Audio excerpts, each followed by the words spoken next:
की गई, लेकिन सुप्रीम कोर्ट ने मामले में जल्द सुनवाई से इनकार कर दिया। सीजेआई ने कहा कि कल मामले को कोर्ट के सामने मेंशन करिए। प्रभावित लोगों का स्वास्थ्य परीक्षण किया गया। ठंड से बचाव के लिए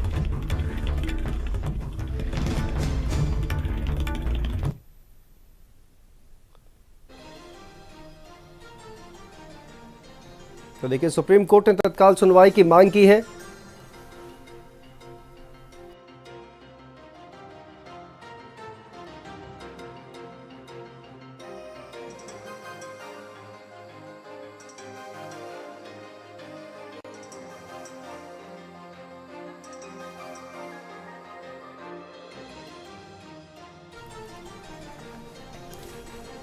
तो देखिए, सुप्रीम कोर्ट से तत्काल सुनवाई की मांग की गई थी इस पूरे मामले में। जोशीमठ में जिस तरह से लगातार मकानों में दरारें आ रही हैं, उस पूरे मामले पर सुनवाई की गई थी, तत्काल सुनवाई की मांग। लेकिन सुप्रीम कोर्ट ने इस पूरे मामले में कहा कि पहले इस मामले को कोर्ट के सामने मेंशन करिए और उसके बाद इस मामले की सुनवाई की जाएगी।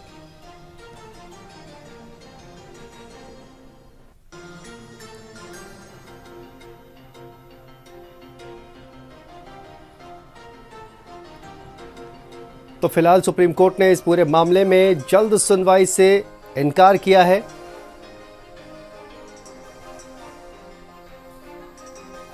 जोशीमठ में जिस तरह से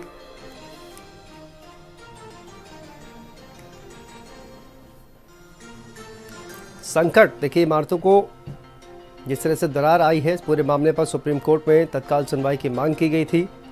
लेकिन फिलहाल इस पूरे मामले में सुप्रीम कोर्ट ने जल्द सुनवाई से इनकार कर दिया है।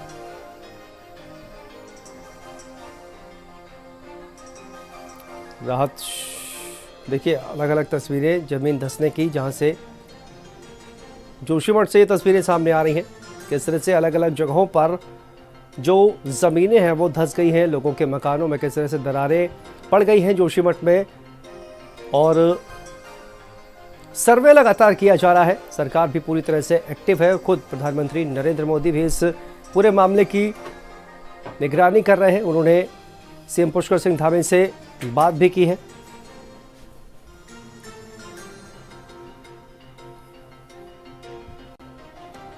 तो ये अलग अलग तस्वीरें जोशीमठ में किस तरह से इमारतों में दरारें पड़ रही हैं और इसको लेकर लोग जो है वो सहमे हुए हैं। 3 जोन में इनको डिवाइड भी किया गया है जिस तरह से। देखिए, हमने सभी लोगों से अनुरोध किया है कि ये समय सबको मिलजुल कर जोशीमठ को बचाने का समय है।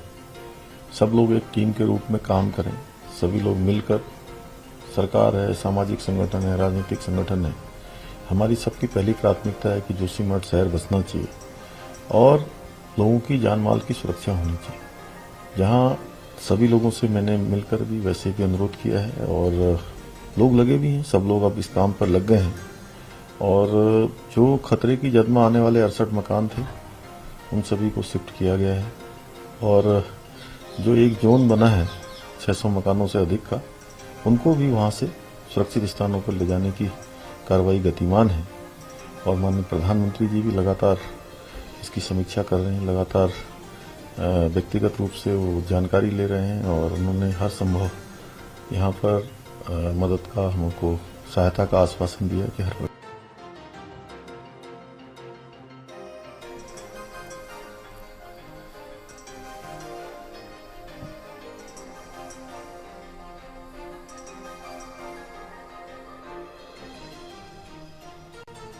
तो जोशीमठ में जिस तरह से संकट है, इस वक्त मकानों में दरारें पड़ी हुई हैं, लोगों में खौफ का माहौल है। लगातार टीमें सर्वे कर रही हैं। एनडीएमए की टीम वहां पर पहुंची और 3 जोन में इस पूरे इलाके को, ये आपदा प्रबंधन विभाग द्वारा अधिसूचना एक जारी की गई है, जिसमें जोशीमठ नगर पालिका का जो क्षेत्र है उसको आपदा प्रबंधन अधिनियम के अंतर्गत घोषित किया गया है। भारत सरकार से 2 टीम्स आज जोशीमठ में आ रही हैं। जल शक्ति मंत्रालय की एक हाई लेवल टीम है और गृह मंत्रालय से सचिव बॉर्डर मैनेजमेंट और उनकी टीम आज वो भी जोशीमठ में आ जा रहे हैं। जोशीमठ के क्षेत्र में अभी हमने नगर पालिका क्षेत्र में और नियर बाय एरियाज में अभी सभी निर्माण कार्य अग्रिम आदेशों तक हमने अभी रोक लगा रखी है।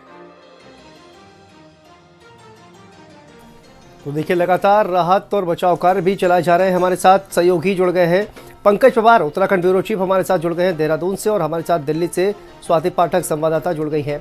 सबसे पहले पंकज आपके पास आते हैं, किस तरह से राहत और बचाव कार्य किया जा रहा है? आज टीमें भी एनडीएमए की टीमें वहां पर पहुंच रही हैं और पूरे इलाके का जो है वो सर्वे किया जा रहा है।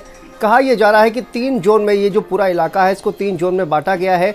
जो ज़्यादा जर्जर इमारतें हैं उनको गिराने की भी जो प्रक्रिया है वो पूरी की जाएगी। पंकज बिल्कुल, और सबसे बड़ी बात यह है कि जो एनडीएमए की जो टीम है या फिर जो अन्य केंद्र सरकार से जो केंद्रीय टीम आनी है वो जोशीमठ पहुंच चुकी है। उन्होंने काफी हद तक सर्वे कर लिया है और मुझे लगता है 4 बजे तक वो देहरादून पहुंच जाएंगे और मुख्यमंत्री के साथ उनकी चर्चा है। मुख्यमंत्री के साथ वो उस पे काफी हद तक चर्चा करेंगे कि आखिरकार क्या कुछ जरूरतें हैं और फिर उसके बाद वो केंद्र सरकार को रिपोर्ट देंगे। इसके अलावा जो आपने जोन्स की बात की, वो जोन बनाना बेहद जरूरी है, क्योंकि अगर जोशीमठ को 3 जोनों में जो बांटा गया है उसमें सबसे पहले जो जहां पर ज्यादा दरारें हैं, जहां जो ज्यादा प्रभावित है उसको जल्द से जल्द खाली किया जा रहा है। इसके अलावा जो उससे थोड़ा कम है उसमें भी तेजी से लोगों को विस्थापित करने का काम है, और जो अभी सुरक्षित हैं उन तमाम लोगों को अभी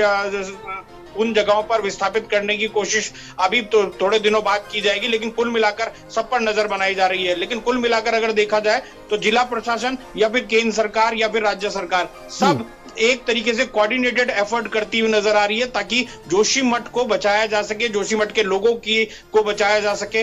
हालांकि जो जहां पर दरारें पड़ चुकी हैं, जो भूल धसाव की चपेट में आ चुके हैं, उन घरों को बचाना बिल्कुल मुश्किल है, उनको जमींदोज ही किया जाएगा। इसलिए आपदा प्रभावित क्षेत्र जोशीमठ को घोषित किया जा चुका है। लेकिन कुल मिलाकर राज्य सरकार जिस तरीके से खुद मुख्यमंत्री ने कहा, सबको एकजुट होकर कोऑर्डिनेटेड और एनडीएमए की टीम भी पंकज जो है आज वहां पर पहुंच रही थी। क्या एनडीएमए की टीम वहां पर पहुंच चुकी है और सर्वे करने के लिए पहुंची थी? क्या सर्वे की शुरुआत हो गई है पंकज? देखिए वो वहां पर पहुंच चुकी हैं और सबसे बड़ी बात यह है कि उनके द्वारा जो कुछ बातचीत होनी है वो वहां पर विभिन्न जगहों पर सर्वे कर रहे हैं। और अब जो इसमें होना है वो मुख्यमंत्री के साथ भी उनकी बातचीत होनी है। 3:30 बजे के लगभग एनडीएमए के जो अधिकारी हैं और जो सचिव हैं केंद्र सरकार के बॉर्डर मैनेजमेंट के, उनकी भी मुख्यमंत्री के साथ चर्चा होनी है लगभग 3:30 बजे के लगभग। जो अधिकारी लेवल के हैं वो तो पहुंच चुके हैं, उन्होंने काफी हद तक सर्वे कर लिया है। 2-3 सर्वे पहले भी हो चुके हैं, राज्य सरकार की तरफ से भी अपना सर्वे करवा लिया गया है। अब मुझे लगता है कि अब जो बनेगा वो मुआवजे को लेकर इस पूरी की पूरी वो बनेगा कि आखिरकार क्या राहत पैकेज केंद्र सरकार घोषित कर सकती है इन तमाम विस्थापितों के लिए, और उन्हीं तमाम चीजों को देखते हुए ये तमाम चीजें की जा रही है, सर्वे हो रहे हैं। बिल्कुल, और इनके पुनर्वास की भी सबसे बड़ी कहा जाए जो चुनौती है वो भी सरकार के सामने कहीं ना कहीं खड़ी हुई है। हमारे साथ स्वाति पाठक भी जुड़ी हुई है दिल्ली से। स्वाति, इस पूरे मामले को लेकर सुप्रीम कोर्ट में एक याचिका दाखिल की गई थी और कहा गया था कि जल्द से जल्द उस पर सुनवाई की जाए, लेकिन सुप्रीम कोर्ट ने इस पूरे मामले पर जल्द सुनवाई से इनकार कर दिया है। क्या जानकारी इसको लेकर सामने आ रही है? जी बिल्कुल, देखिए सुप्रीम कोर्ट में याचिका दाखिल की गई थी और कहा गया था कि तत्काल सुनवाई इस मामले में किया जाए, लेकिन सीजेआई ने कहा कि मेंशन करिए उसके बाद सुनवाई होगी, यानी तत्काल सुनवाई जोशीमठ के मामले पर नहीं होने जा रही है। अब पहले कल जो है मेंशन किया जाएगा, उसके बाद सुनवाई इस मामले पर होगी। लेकिन दिल्ली की बात करते हैं तो प्रधानमंत्री नरेंद्र मोदी जोशीमठ के मामले पर नजर बनाए हुए हैं, गृह मंत्री अमित शाह नजर बनाए हुए हैं, रक्षा मंत्री नजर बनाए हुए और खुद केंद्रीय रक्षा राज्य मंत्री अजय भट्ट कल जोशीमठ पहुंचेंगे। वहां पर जिन लोगों को विस्थापित किया गया है उनसे भी मुलाकात करेंगे, क्या मौजूदा स्थिति है वो देखेंगे केंद्रीय रक्षा राज्य मंत्री, और उसके बाद दिल्ली आकर रिपोर्ट भी देंगे। यानी जिस तरह से प्रधानमंत्री लगातार नजर बनाए हुए, चाहे मुख्यमंत्री पुष्कर सिंह धामी की बात करें, प्रधानमंत्री सीधे तौर पर मुख्यमंत्री से बातचीत कर रहे हैं, मौजूदा हालत को समझ रहे हैं। गृह मंत्री अमित शाह की बात करते हैं तो वो सीधे नजर बनाए हुए, एनडीआरएफ की टीम को भेजा गया है। अब सर्वे किया जाएगा, उसके बाद जिन टीमों को केंद्र ने भेजा है उसके बाद रिपोर्ट प्रधानमंत्री को सौंपा जाएगा। चूंकि समझना यह भी जरूरी है कि जोशीमठ में जो भूधसान हो रहा है उसकी वजह क्या है सबसे पहले, लेकिन सरकार के लिए प्राथमिकता यही है कि पहले लोगों को बाहर निकाला जाए, सुरक्षित स्थान पर पहुंचाया जाए, ये सबसे ज्यादा जरूरी है। और सरकार और इसको लेकर स्वाति कहीं ना कहीं जानकारी जो सामने आ रही है, प्रधानमंत्री नरेंद्र मोदी ने भी स्वयं इसकी जानकारी ली। जैसा कि सीएम पुष्कर सिंह धामी के साथ उन्होंने बातचीत भी की थी और सभी केंद्रीय एजेंसियों को भी लगाया गया है सरकार के साथ कोऑर्डिनेट करके जो है आगे काम किया जाए, किस तरह से काम किया जाए, इसको लेकर भी प्रधानमंत्री लगातार समीक्षा कर रहे हैं इस पूरे मामले को लेकर।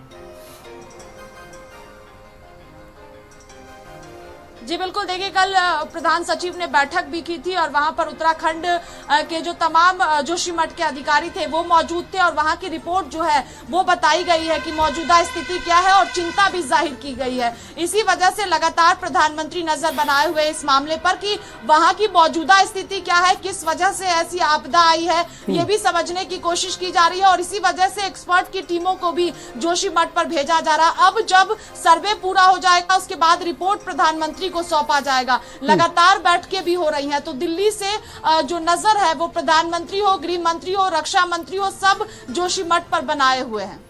ठीक है पंकज, आपके पास आते हैं। देखिए लगातार कहा जाए कि जो लोग वहां से विस्थापित किए गए हैं क्योंकि मकानों में जो दरारें हैं काफ़ी ज़्यादा आ गई हैं और इसी वजह से लोगों को घरों से निकालकर अब दूसरी जगह पर उनको विस्थापित किया गया है। वहां पर किस तरह के इंतजाम किए गए हैं पंकज, अगर बात की जाए लोगों को किस तरह की सुविधाएं वहां पर मुहैया कराई जा रही हैं?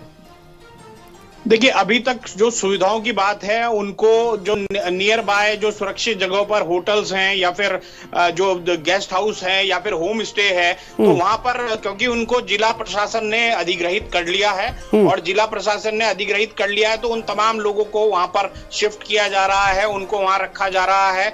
उनकी खाने पीने की व्यवस्थाओं के लिए भी निर्देश दिए जा चुके हैं। तो कहीं ना कहीं सरकार की तरफ से कोशिश तो ये है कि जितना उनको राहत दी जा सके और जो लोग आसपास के इलाकों में किराए पर कमरा लेकर रहना चाहते हैं तो उनके लिए 4,000 रुपए व्यवस्था भी की है। 4,000 5,000 रुपए लगभग 6 महीने तक सरकार देगी। लेकिन इसमें सबसे बड़ी बात यह है कि क्योंकि उनके लिए अपना घर छोड़कर जाना बेहद परेशानियों भरा है। कोई भी अपना घर छोड़कर जाना नहीं चाहता और वो एक सेटबैक की तरह होता है। बिल्कुल, भावनात्मक लगाव जो है वो कहीं ना कहीं लोगों का होता है। बहुत बहुत शुक्रिया आपका पंकज और स्वाति, आपका भी बहुत बहुत शुक्रिया इस तमाम जानकारी के लिए। आगे बढ़ते हैं, दिल्ली में केंद्रीय रक्षा राज्य मंत्री अजय भट्ट से भारत समाचार